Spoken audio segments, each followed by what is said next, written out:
Nowadays, it's very hard to get talent. If we don't focusing on corporate wellness and employment well-being, you can only just adding on salary to get your talent. AI can actually help the employees can get off work a bit quicker, have a better work-life balance. Then we kind of introduce the tools and the technology which can measure the employees before and after, just like any consultant would do. A lot of the young generation nowadays, they don't want to necessarily work just to work. They want to do something more meaningful. Hello and welcome to Connected. I'm Divya Gopalan. So, how are you today? Well, depending on how you answered that question, you may already have discovered the importance of today's topic, wellness.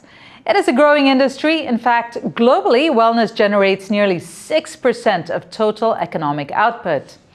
The wellness market reached a whopping $5.6 trillion in 2022, recovering quickly from a dip during the COVID-19 pandemic. That's a 14% jump from the pre-pandemic levels of $4.9 trillion in 2019. On this show, we take a temperature check of the businesses that make up this massive industry, and we find out what opportunities corporate wellness can create for startups in Asia with our two experts. Joining us are Angela Feng, co-founder of Ness Wellness, which was recognized by the British Chamber of Commerce in Taipei for its efforts to innovate and revolutionize wellness in Asia.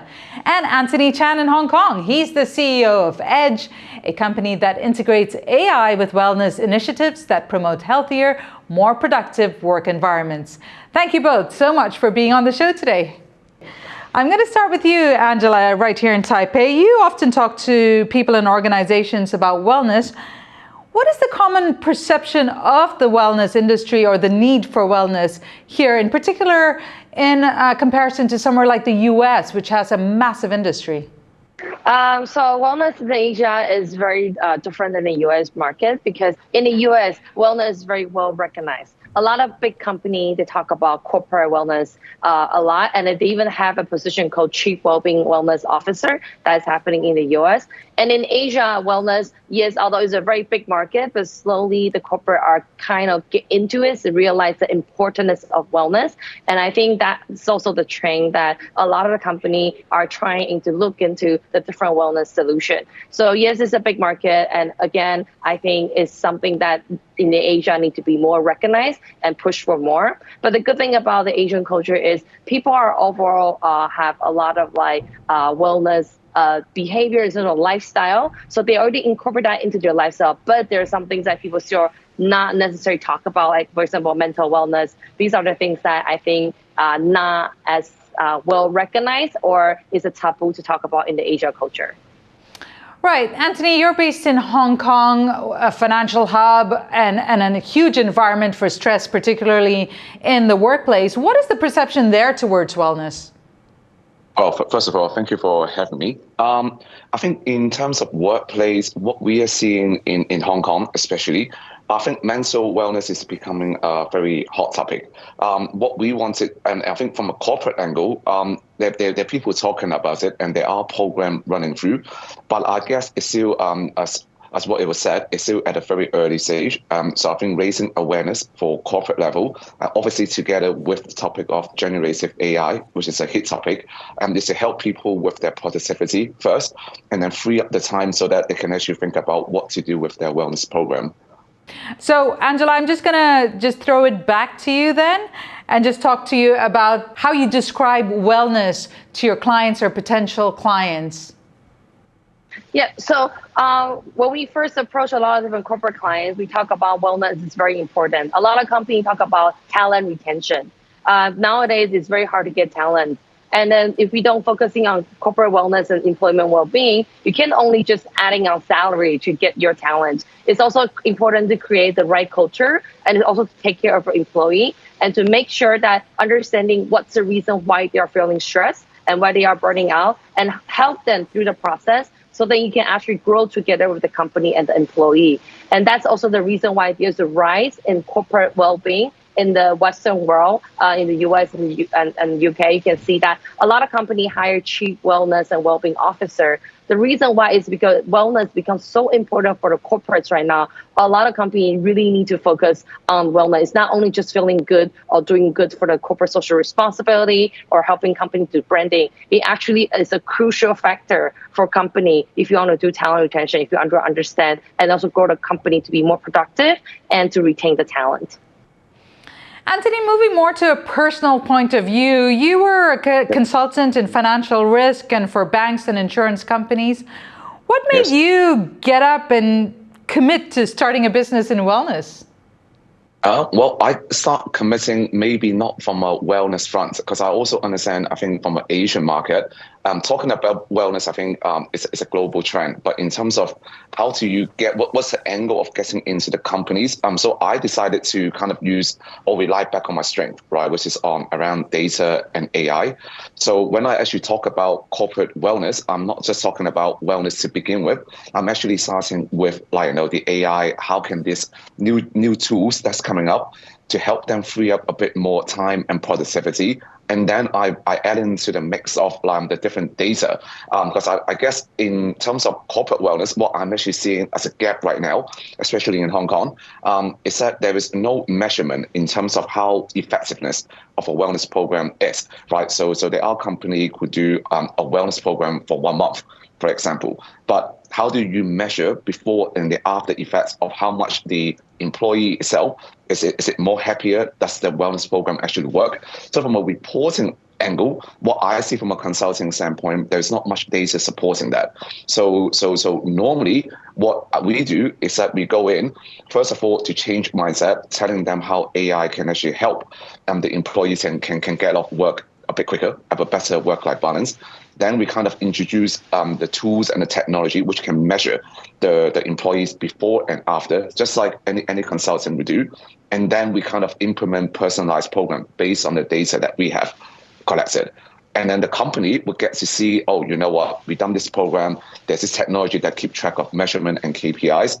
That report itself can also be reported back into the ESG reporting and also for the shareholders, right? So that the company valuation, so it's a win-win-win scenario. The employee wins because there's something that they can see improvement on.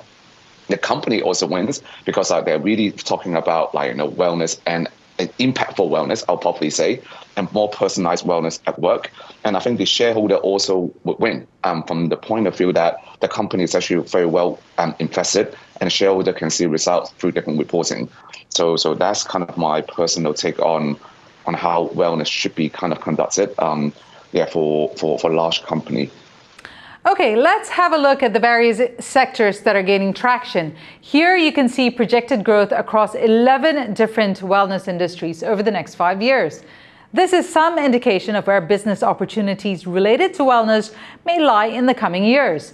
Now, Asia is the fastest growing region and contributes more than a quarter, or $1.5 trillion of the global total. Now, Anthony, going back to you, your company, Edge, provides wellness tutorials to individuals and consulting services and corporations too, I believe. Do you think there should be more investment or more thought given to wellness education, and what would that look like? Yes, I think definitely from a government standpoint angle, there's a lot more funding, right, to be supported by new startups such as myself or other startups around wellness. So we've definitely seen a bit more of that. But in terms of the community, I think it's still, again, going back to what Angela said, it's a very early stage. If we compare how community size and obviously impact to the market compared to Europe and maybe in the US, we are definitely a bit behind. I would probably also add that part. But I think there's still a lot of room, and I think the figures that you show support there is a lot of growth in terms of providing different content, training, different personalized retreats or wellness tips. I think that these are things that I think a lot of companies are getting into, but there is not one kind of standardized program that we see across all. So, Angela, you work with brands like Estee Lauder, Coach, and Taiwan Mobile. How do you monetize wellness, and why do companies, or how do you get companies to a point where they are willing to pay for it?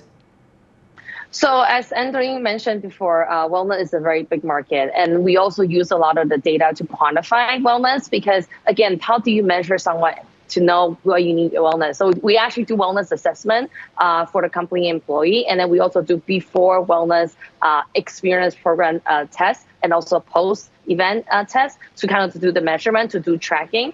And also because companies do recognize with all this data and also studies saying that wellness is important. So we actually implement program based on the assessment results. And we give recommendation on a different program and activities they can do. And we use that to monetize. So monetize including like the corporate classes, experience, and also through our platform, company can easily allow the employee to book their own classes. So similar to like a class pass or Airbnb model that you bring wellness onto the platform that all the employee can easily access to different kind of coaches, experience and event. And also you allow them to do tracking with the teacher to understand what's their progress and how they grow through improvement. So I think these are very important tools nowadays that you monetize not only through giving them access to assessment or reporting, but also giving them tools to grow with the teacher, with the coaches, and see them so to improve. And also for company, they focus a lot on the community building. So we help them to build community building through the program to allow them to have higher engagement, to improve and grow together as a community. Right, Angela, this scene is going to be a little bit familiar to you. I understand you participated in the pitch demo at the recent Meet Taipei Startup Festival. Well, our reporters were there also at the annual showcase and found one recurring theme, AI. Leslie Liao from TaiwanPlus News took a look. By definition, human resources traditionally relies on human intelligence. But what happens when artificial intelligence can do it better? This software is designed to help employees figure out the best way to use their time off. It's one of the products on display at the Meet Taipei Startup Festival, a yearly conference dedicated to showing off new ideas from young companies. Aside from managing human resources, the AI tech here is said to help generate, vet, and interpret business contracts. 可能今天我们双方谈好的一些条件，在这里告诉 AI 是什么，那 AI 就会自动的帮我们去生成这样子的一个合约草稿。那法务就只要进去做微调跟修订就好了。AI is also being touted for its use in marketing. The creators of this program say by inputting a few keywords and uploading pictures of a product, it can generate a sales video. 以前需要花1个月3个人力，总薪资至少要超过15万元，你才能做完一个产品的文案、图片、影片，甚至是一个网页介绍。现在已经浓缩到同样是1个月，但只需要一个刚毕业的大学生，再搭配我们的这套工具。This year's festival is an exploration of the future. And if these startups are any indicator, the future is AI. Justin Wu and Leslie Liao for TaiwanPlus. So that's a little example of how AI is permeating across industries and then within corporations and companies too. Angela, I'll go to you first. What do you see as the potential of AI in wellness? So I think nowadays we kind of need to generate a lot of reporting through AI. So having AI is definitely have a lot of help with us to collecting data and analyze data and generate a report. But another thing that AI can do is you can train the AI. For example, you can train them with your what you like, what's your preference, and based on what you need, they can give you recommendations. So these are the things that before previously would be much harder to do, but with AI it will be much easier to implement onto different tech platforms. For example, for us as Ness Wellness, we are able to use AI to generate reports, but also to understand what's the consumer's preference and what do they need, and also how to give recommendation and do the basic communication and Q&A asking. So if people have questions on basic information or things that they are asking for, oh, I'm very stressed. What can I do? What will you recommend? The AI chat box will be able to give you some recommendation on the things and the general information. And once they kind of have a better idea of what they want the direction, and they can book on the classes or experience that they prefer that based on their preference with the AI kind of data collected. So I think having AI is giving a lot of people more options and also a better recommendation based on their behavior tracking. So which is really, really useful and very good tool for people and for employees and also for companies. And Anthony, I know this is totally within your realm and you've already been working with, and that's the whole scope of what you do. Can you tell us what the potential of AI is in the wellness industry? I think the potential, echoing what Angela said, the potential is definitely very big and I think impactful as well. So I think what, in terms of AI and wellness, in the industry, we always talk about personalization, right? So when we talk about something as vague or as wide spectrum as wellness, I think we need different angle for people to feel personalized. So I might, for one, that might be used to people being straight up with me, but maybe for other people, when they would expect a more softer tone. And I guess the era of AI can actually do personalization in a much more quicker manner. So I think what that kind of entails is that people would feel much more resonant with the different, even with the same content, right? But delivered in a different way that people can feel a bit more interactive and a bit more receptive or acceptable from the content itself. So what we definitely see in the market right now, and I saw that video of the different startup generating content very quickly. That is already something from a wellness angle, because I think everyone have a different view of wellness, and I guess this is the beauty and the full potential of it.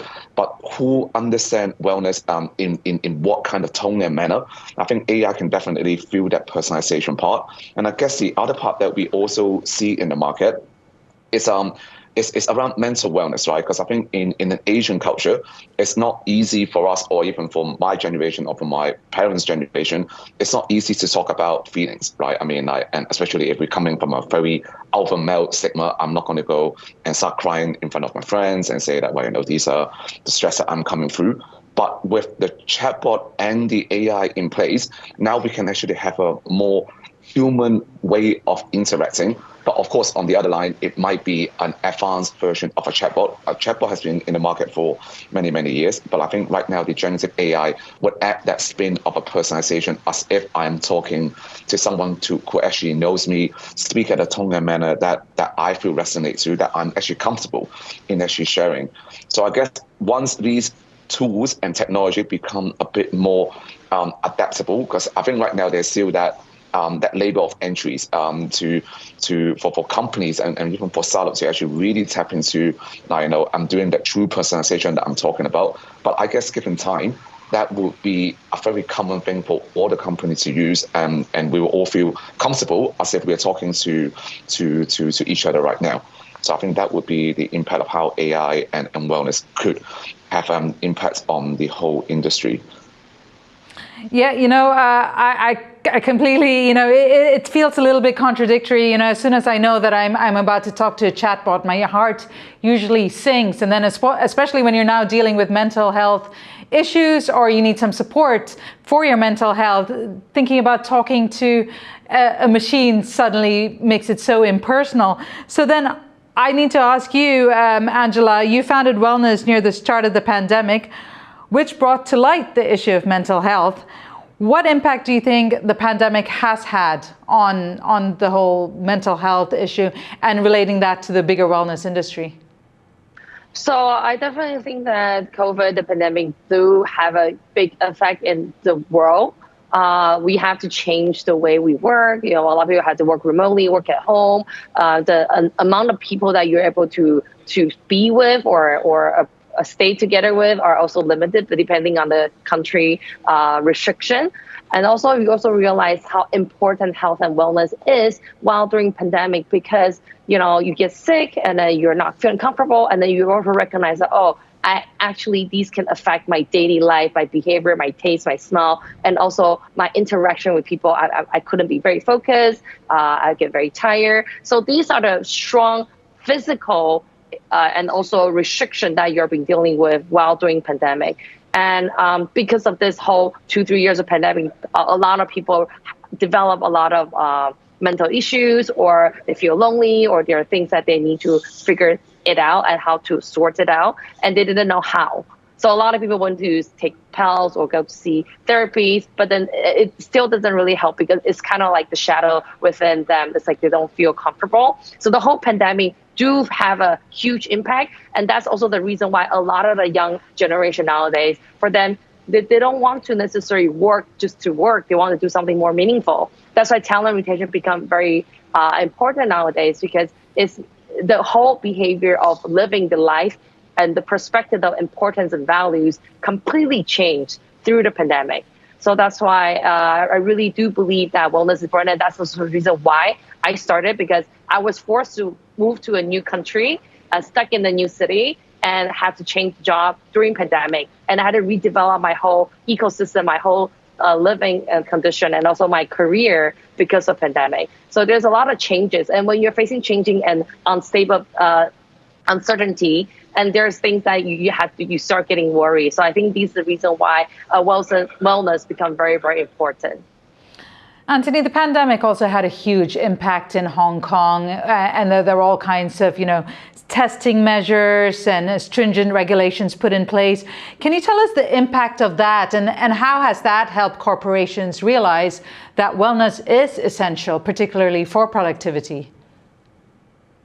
Yeah, I guess, and also kind of echoing what Angela have said, I think the pandemic itself, I think have hit Hong Kong people or citizens of Hong Kong at a very large scale, right? I think one would have said.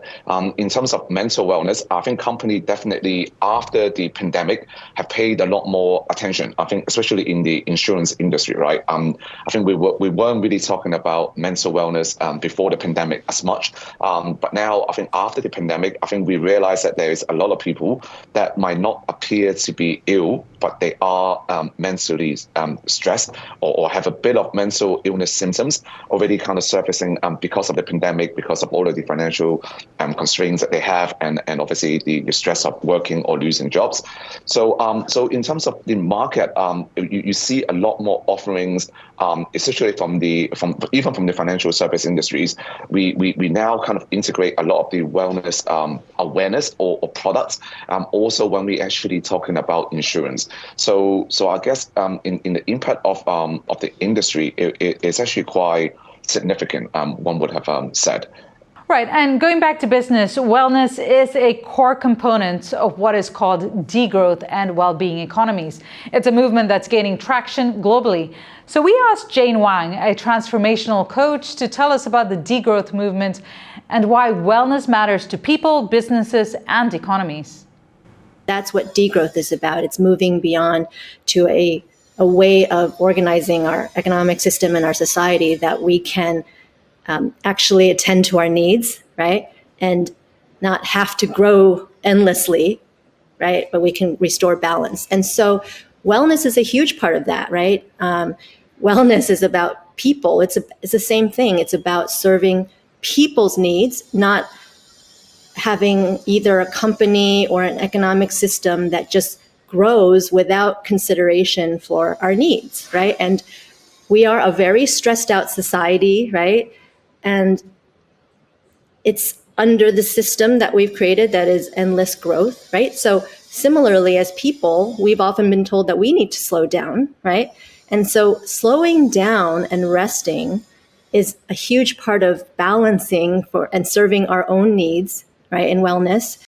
Before we go, we're quickly running out of time. A very quick elevator pitch. I'm going to start with you, Angela, on why companies need to take into account wellness when it comes to productivity. This is more for my bosses than anyone else.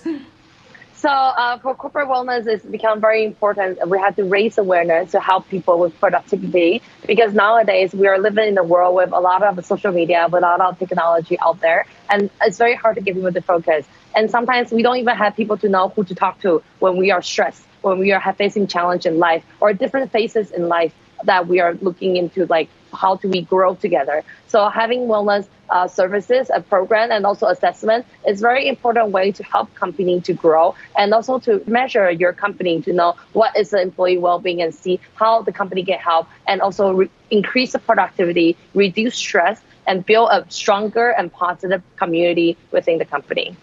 And very quickly to you, Anthony, elevator pitch on why it's important for you to take into account, or a company to take into account, their employees' wellness.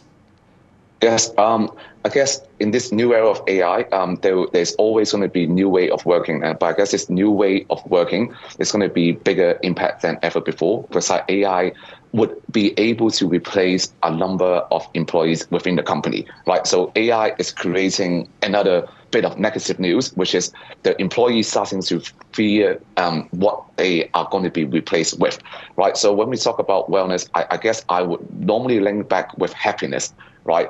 If you have got happy employees, then you've got happy bosses, of course, and obviously more business and happy shareholders. So in this way of changing of the world, how can we make sure that there's a very well balance of the employee happiness, even with the new AI age or the era coming, and also how do we raise awareness of different things that they can do, not just on the typical or the stereotype. A lot of people in the corporates are saying that we just have a yoga session or we have a singing bowl session, but how do we educate them to saying that there are actually technology out there that can actually help on their well-being, and obviously with visualization of the improvement in terms of the wellness assessment and data.